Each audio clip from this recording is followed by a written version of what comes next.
שלום, שמי דוד נעמד, אני ממונה רפואה בסניף מרום ואיחוד הצלה, דרום העיר ירושלים. בסרטון זה אני אסביר על מודל אייסברג, העברת מקל בין צוותים רפואיים ועל תיעוד רפואי.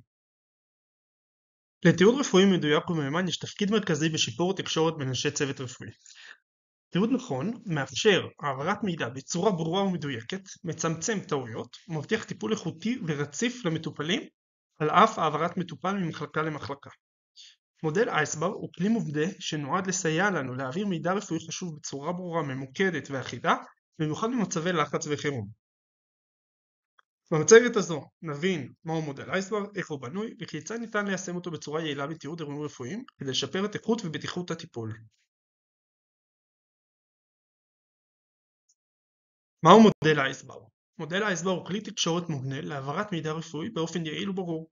הוא מבוסס על 5 שלבים: זיהוי, מצב, רקע, הערכה והמלצה. שימוש נכון במודל מסייע במניעת טעויות, משפר את שיתוף הפעולה בין אנשי צוות רפואי, מבטיח שהמטופל יקבל את הטיפול המתאים במהירות ובדיוק המרבי. שלב ראשון, שלב הזיהוי. שלב הזיהוי הוא בסיס לתקשורת נכונה. בשלב זה אנחנו נציג את עצמנו. שלום, שמי דוד, אני חובש, נער אמבולנס, אני מעביר לך את המטופל. את אחות אחראית חדר מיון. את לא אחות אחראית חדר מיון? איפה האחות? ככה אנחנו מוודאים שאנחנו פונים לאדם הנכון. לאחר מכן, לזהות את המטופל באופן ברור באמצעות שם מלא וגיל, אם אפשר גם מספר מזהה. זה המטופל שלנו, שמו משה, הוא בן 50.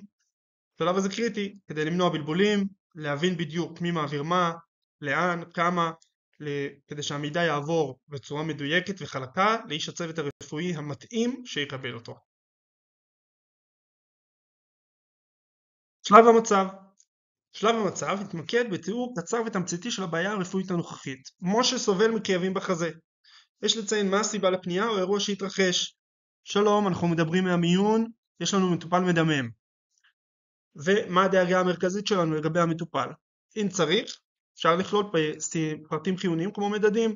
דופק שלו 120, לחץ דם 80/50. המטרה היא למסור תמונת מצב ברורה ומדויקת שתאפשר לצוות המטפל להגיב במהירות וביעילות. כמה דוגמאות למה אפשר להגיד במצב: סובל מכאבים בחזה ולחץ הדם שלו נמוך. מדדתי ערך קפנו של 70. קיבלתי תוצאות של בדיקה, אשלגן שלו 6. יכול להיות גם משהו כללי, משהו שאתם מודאגים ממשהו, זה דחוף, יש לו כאבי בטן ימנית תחתונה והוא צריך לעשות ניתוח אפנדיציט דחוף. שלב שלישי, שלב הרקע. בשלב הזה נספק מידע חיוני ורלוונטי על ההיסטוריה הרפואית של המטופל. אנחנו נכלול מחלות כרוניות, תרופות קבועות שהמטופל לוקח, אלרגיות ידועות ואירועים רפואיים רלוונטיים, אבל רק רלוונטיים מהעבר. בשלב הזה מסייע להבין את ההקשר הרפואי של המטופל ולמנוע שיקול דעת שגוי בהתייחסות למצב הנוכחי. כמה דוגמאות: חולה שלנו משה, יש לו כאבים בחזה, כבר עבר 2 צנתורים בעבר, אז עכשיו כנראה שהוא עובר צנתור שלישי. החולה הזה סובל מסוכרת סוג 1, נמצא תחת טיפול באינסולין בצורה קבועה, כרגע באיזשהו מצב של סטרס או whatever, אנחנו צריכים להשגיח עליו, למדוד לו סוכר אחת לכמה זמן. המטופל השלישי לוקח תרופות ללחץ דם גבוה, אנלפריל ואמלודיפין, אנחנו צריכים להכיר שיש לו בעיית לחץ דם. למטופל אין אלרגיות, יכול לאכול חופשי הכל ולקבל כל תרופה. קורפין, המטופל אלרגי ל-G6PD, זה אלרגי לאספירין, והוא אלרגי לאופיאטים. המטופל הזה עבר ניתוח לב פתוח עם החלפת מסתם. מה אנחנו לא נגיד? המטופל עבר ניתוח ברברת לפני 5 שנים, נורא כאב לו בניתוח. לפני 10 שנים הוא עשה תאונה והיה לו כאבי גב. סבתא של סבתא שלו כנראה אולי הוא מתה מתישהו.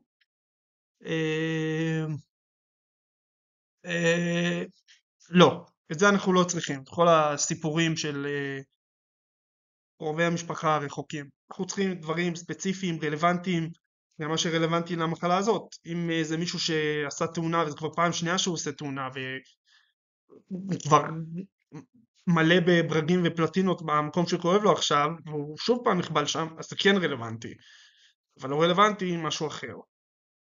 צריך להפעיל שיקול דעת. שלב רביעי, הערכה. בשלב הזה אנחנו מסתכלים את ההתרשמות הקלינית שלנו על סמך כל הנתונים שאספנו. התרשמות קלינית, אנמנזה, בדיקות, מה נראה לנו שגורם לבעיה. האם המצב של המטופל מחמיר או משתפר? חשוב לציין איזה פעולות כבר בוצעו וכיצד המטופל הגיב אליהם. למשל, מדדנו לו חמצן, מדדנו לו סטורציה, היה סטורציה 85, נתנו לו חמצן, סטורציה 95, אנחנו מבינים שהוא סך הכל יציב, הוא משתפר. לחלופין, מדדנו, הערכנו כאב, קיבל תרופה לכאב, לא השתפר כאב, תקבל אולי עוד תרופה. השלב הזה יעזור לצוות הרפואי הבא להבין את תמונת המצב, לקבל החלטות מתאימות להמשך הטיפול. כבר קיבל תרופה לכאב, הוא צריך עוד אחת.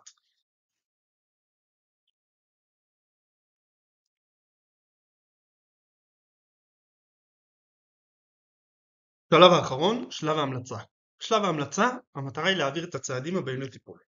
בין מדובר בהמשך בירור, צורך באשפוז, פעולות רפואיות נוספות שנדרשות, למשל, להתחיל טיפול א', לבצע בדיקות ב' ג' ד', להזמין ייעוץ קרדיולוג. למשל, אני צריך לבצע התערבות כלשהי, לתת חמצן, לעשות משהו, אם יש צורך במשהו מיידי, אקוטי. זה שלב מאוד מאוד קריטי להבטחת המשכיות הטיפול ולוודא שהצוות הרפואי הבא מקבל את כל המידע הדרוש עליו, מה עליו לעשות. אבל אנחנו כחובשים, חשוב לזכור ולהבין, חובשים לא מוסמכים להמליץ על טיפולים רפואיים ספציפיים.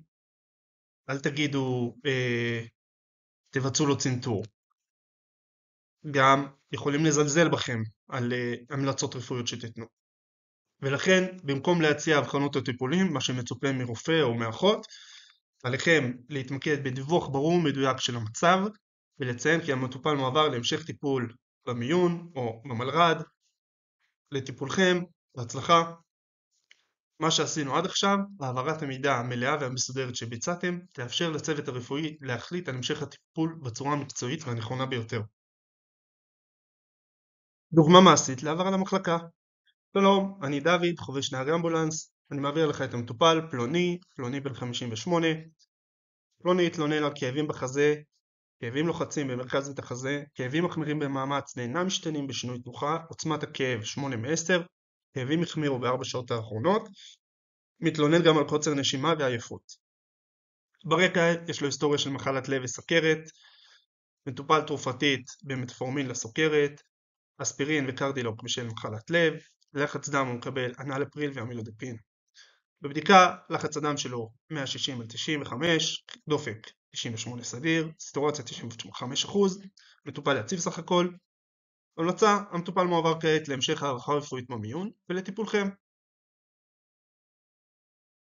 עת נתעד את האירוע הקודם, קצת יותר בקצרה.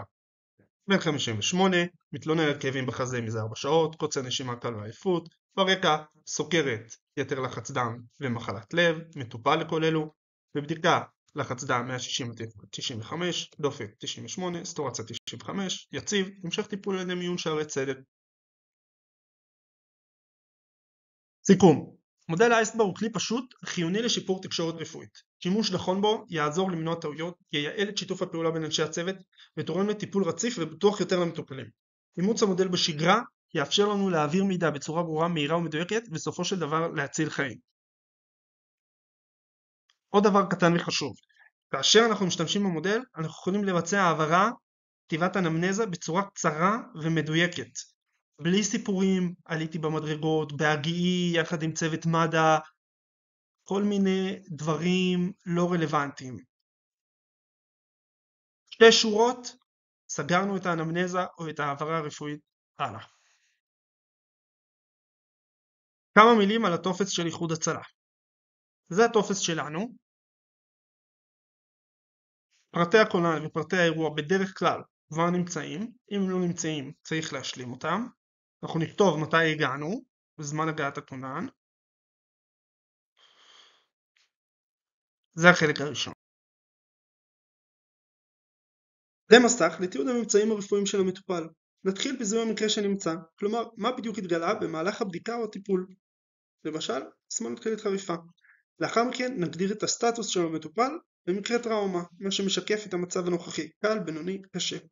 נמשיך עם התלונה העיקרית, שהיא הסיבה המרכזית שבגללה פנה המטופל לקבלת טיפול, למשל, כאבים בחזה.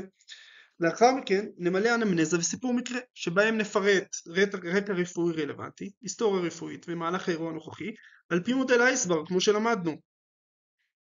שימו לב, 3 שורות. משה בן 58, מתלונן על כאבים בחזה מזה 4 שעות, קוצר נשימה קל ועייפות, ברקע סוכרת, יתר לחץ דם ומחלת לב, וטופל תרופתית לכל אלו, בבדיקה לחץ דם 160 על 95, דופק 98, סטורציה 95, בסך הכל הוא יציב, המשך טיפול על ידי מיון שערי צדק. בעצם המשפט האחרון הוא ההמלצות של הטיפול שלנו. ונוסיף כמובן גם רגישויות, אם הוא רגיש לאופטלגין, אז אפשר לתת לו אופטלגין. כמובן שזה יחליט על ההחלטות הטיפוליות בהמשך. מילוי של השדות האלה באופן ברור ומדויק מבטיח תיעוד איכותי ונכון שמסייע בטיפול המשכי בטיחותי. אם יש שאלות מוזמנים להגיב לי בסרטון ואני אשתדל לענות.